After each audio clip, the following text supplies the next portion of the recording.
मैं लंदन में था, वहाँ एक इलाक़ा है लंदन सिटी में, वाइट चैपल। किसी ज़माने में वहाँ यहूदी कॉलोनी थी और बड़ा चर्च उनका सिनेगॉग है।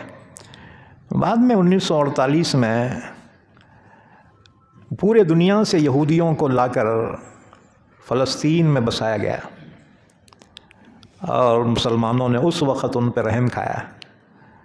लेकिन उन कमबख्तों ने क्या किया, थोड़ी ज़मीन रहने के लिए दी थी तो बामनाला दिली वसरी तर हड़ू हड़ू पाए पसरी, यहाँ तक के